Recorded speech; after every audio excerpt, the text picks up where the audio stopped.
Hello à tous et j'espère que vous allez bien. Aujourd'hui, je vous retrouve pour vous partager mes 5 conseils pour un bébé écolo et zéro déchet. Je vous avais fait une vidéo sur mes conseils pour débuter une démarche zéro déchet et du coup, je trouvais ça intéressant de faire la même chose mais version bébé. Même chose que pour l'ancienne vidéo, ce sont des conseils du coup qui sont basés sur mon expérience et mon vécu. Bien sûr, ça peut être forcément différent pour d'autres parents, d'autres bébés. L'objectif n'est pas de vous dire quoi faire ou ce qu'il faut faire ou ce qu'il ne faut pas faire, puisque pour moi je pense qu'il n'existe pas de vérité unique et chacun a sa propre expérience. Mais l'idée c'est vraiment de partager avec vous des conseils pour peut-être anticiper l'arrivée de bébés de façon plus écologique et en diminuant les déchets. Donc c'est parti pour mes 5 conseils. Dans un premier temps, je vous conseille de réfléchir en termes de besoins premiers, c'est-à-dire vraiment réfléchir aux premiers mois de la vie de bébé, donc par exemple de 0 à 3 mois, quels seront ses besoins premiers, à savoir manger, dormir, se vêtir. Je trouve quand on réfléchit comme ça, on se focus vraiment sur ce qui est essentiel pour lui. Là, c'est vraiment le besoin de l'enfant et répondre à ce besoin. Donc par exemple, le besoin sera de dormir, donc forcément il faudra lui acheter un lit ou du moins quelque chose dans lequel il pourra dormir en toute sécurité. Avec ce conseil, l'objectif c'est vraiment d'aller à l'essentiel et d'enlever tout ce qui est superflu, un besoin, un objet, entre guillemets, c'est vraiment un raccourci, mais un besoin et un achat, et comme ça je trouve qu'on a vraiment la liste des essentiels. Mon deuxième conseil est de ne pas acheter en avance, c'est-à-dire de ne pas acheter trop de stock. En fait, pour chaque chose, vous ne saurez pas si ça va fonctionner pour votre enfant et si bébé va aimer ou pas. Pour tout ce qui est cosmétique, etc., il peut y avoir des allergies, même si ce sont des produits qui sont testés dermatologiquement, ça peut ne pas correspondre à la peau de votre enfant. Pour tout ce qui est jouets, jeux d'éveil, etc., il y a des choses qui vous allez trouver super ou peut-être qu'un enfant va apprécier, mais finalement votre enfant ne s'amusera pas du tout avec et vice versa. Donc vraiment ne pas faire de stock pour quelque chose. Par exemple, nous on a fait des stocks de couches jetables, surtout des couches, on peut vraiment en acheter n'importe où. Donc ça c'est un regret que j'ai d'avoir acheté énormément de couches, surtout qu'on est passé rapidement aux couches lavables. Pareil pour les stocks de couches lavables, au final j'ai fait un stock d'un seul et même modèle, mais si c'était à refaire, je pense que je passerais par la location pour voir d'abord si ce type de couche nous convient, si ce modèle est fait pour nous et pour notre bébé. Puisque si ça n'avait pas convenu, j'en avais quand même acheté 17, enfin voilà, j'en ai entre 15 et 20. Donc si ça n'avait pas été, si ce modèle n'avait pas fonctionné, ça aurait été compliqué, enfin j'aurais dû tout revendre et j'aurais dû en tester d'autres. Mais c'est vrai que en testant un modèle de chaque, on peut voir ce qui est vraiment adapté à nous et au bébé. Pareil pour tout ce qui est crème de change. À la maternité, on a souvent une longue liste de choses à emmener, même de cosmétiques. Finalement, j'avais fait le stock de liniment alors qu'on n'a pas utilisé à part les 5 jours à la maternité. Sinon, on fait maintenant uniquement à l'eau. Je pense aussi qu'il y a tout un aspect marketing, du coup les marques jouent pas mal sur l'aspect sécurité, etc. Et même la peur entre guillemets des parents, soit de mal faire, soit de ne pas faire assez pour un peu pousser à la consommation, pousser à surstocker, à faire des stocks de couches ou des stocks à avoir énormément de vêtements, etc. Donc mon conseil ça serait de ne pas tomber là-dedans simplement, puisque ça peut vite être déjà très encombrant et ensuite on peut finalement ne jamais utiliser ces choses-là. L'important finalement c'est de se faire confiance comme avec tout, mais c'est vrai que quand on devient parent c'est encore plus difficile. En tout cas c'est vraiment quelque chose que je vous recommande, c'est d'acheter un exemplaire de tout, entre guillemets, ce que vous avez pour votre enfant, le tester, voir si ça convient et ensuite, si ça devient un de vos produits chouchou, faire du stock si vous en avez besoin, mais vraiment ne pas surstocker en amont. Pareil pour ce qui est lait en poudre, donc moi du coup j'allaite, mais j'avais vu que au cas où c'était bien d'avoir un pot de lait en poudre, même premier âge du coup, au cas où si par exemple j'avais un problème avec l'allaitement, si on se retrouvait un jour férié, si c'était un dimanche, s'il n'y avait pas de pharmacie d'ouverte, etc. Et du coup c'est vrai que au début je me suis dit il faut absolument que j'achète un pot de lait en poudre, et puis en fait les mois ont passé, les semaines ont passé et j'ai pas forcément fait la démarche, et j'avoue que rien que le fait de me renseigner sur quel type de lait, etc., j'avais déjà lâché l'affaire, bref. Ce que j'ai fait simplement, c'est que j'ai tiré mon lait en avance et comme ça j'ai pu en congeler et au cas où si j'avais un problème avec mon allaitement, simplement avoir le stock on congèle et c'était bon s'il y avait quoi que ce soit. Mais alors même que j'allaite et alors même que j'étais décidée à ne pas donner de lait en poudre, j'ai eu ce truc de peut-être que je vais en avoir besoin, on ne sait jamais. Et au final, je vois que là, elle a plus de 4 mois, donc déjà le lait, il me semble que ça aurait même pu été le bon lait, vu que je pense qu'elle est plus au lait premier âge maintenant.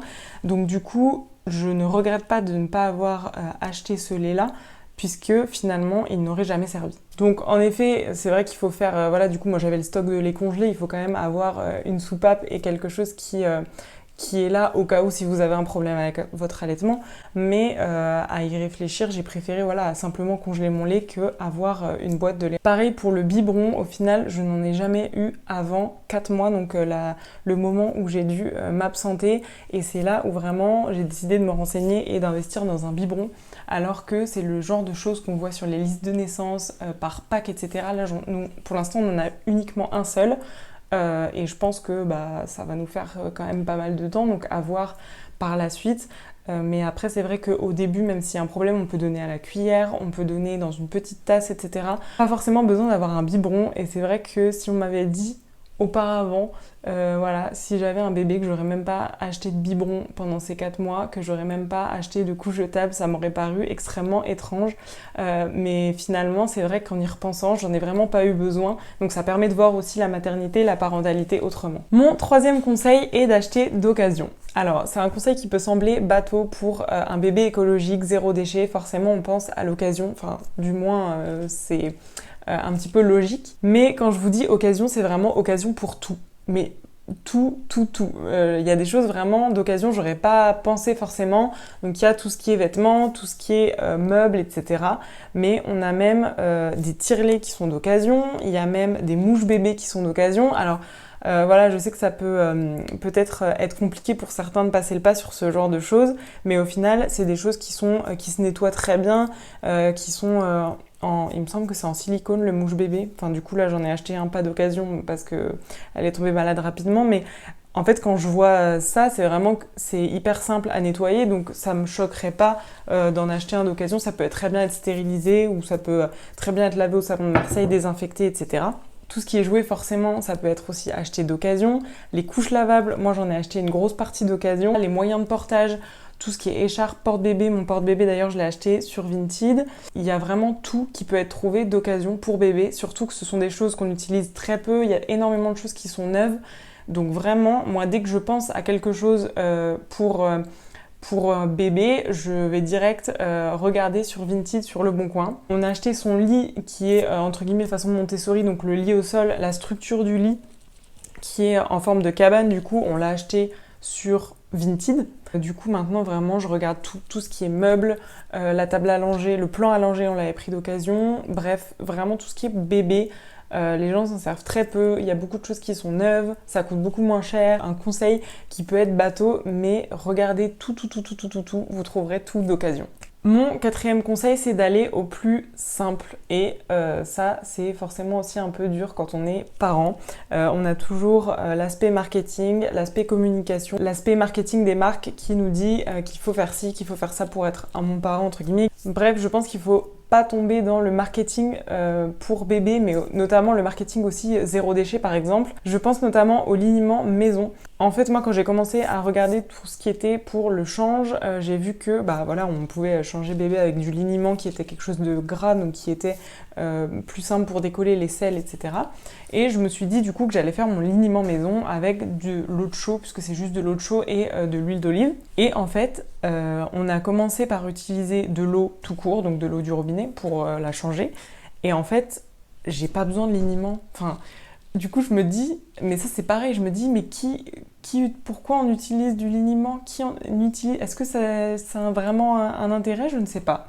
Je me pose la question. Du coup, je prends juste l'eau du robinet et j'avoue que j'ai eu aussi un peu la flemme de faire mon liniment maison, d'aller chercher de l'eau de chaux. Je sais que ça se fait en pharmacie, il me semble, qu'on peut en trouver avec de l'huile d'olive. Même si c'est juste moitié-moitié et que c'est hyper simple, là on fait juste à l'eau, ça se passe super bien, elle a eu aucune irritation. tout va très bien, elle est très propre, enfin voilà.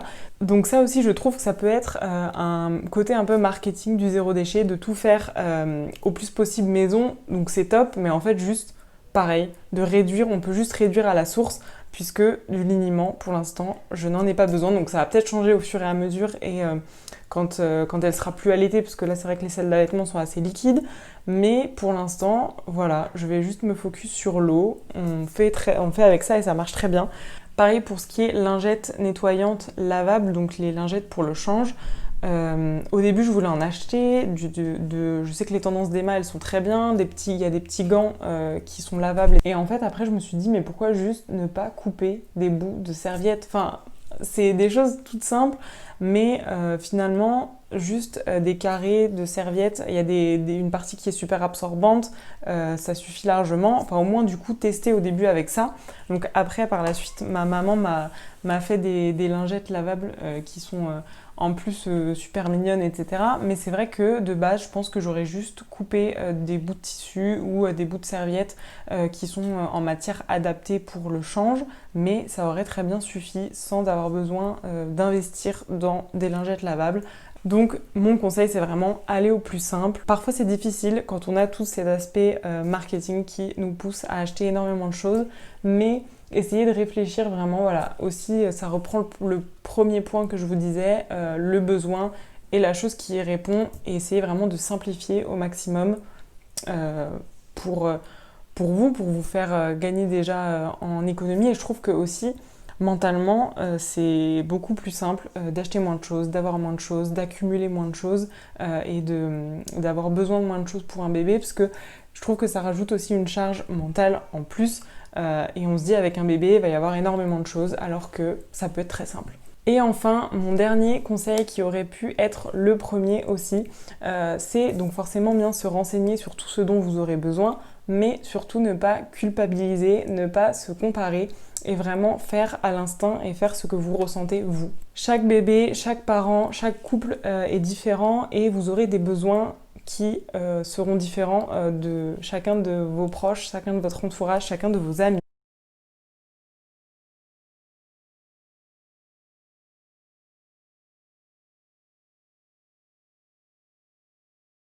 Des choses fonctionneront très bien pour un bébé, mais peut-être que ça ne fonctionnera pas sur le vôtre.